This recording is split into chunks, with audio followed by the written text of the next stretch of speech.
Since the beginning of the U.S., with the obvious mistreatment of black people, a lot of information pertaining to being able to further us as a people has been withheld from us.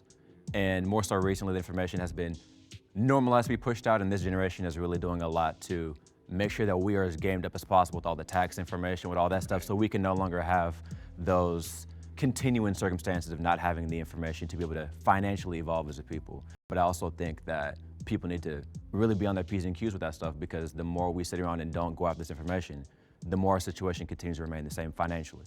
Even though we spend some of the most money in the US, it never stays within the black community. The gang banging.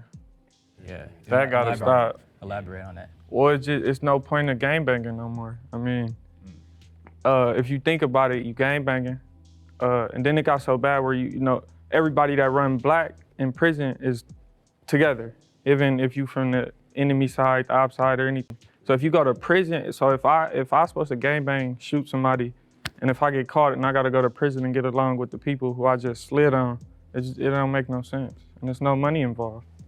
I feel that. So that's the first thing, gotta go. Don't be so quick to buy Gucci, Prada, Louis.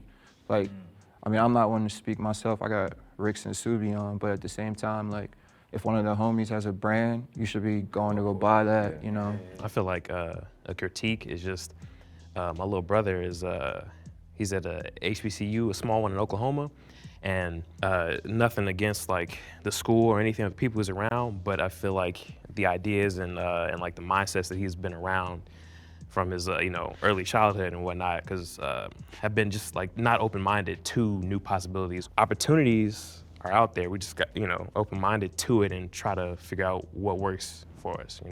This might be on the fault of like the media, but I think sometimes we over-sensationalize like our pain. And I think that there's so much more to like the black community, whether it's joy or like having a good laugh or something, like there's just so much more to us than like, the pain that we go through. And I think that needs to be, shown more in like our movies, our TV shows, just like the way we talk about things.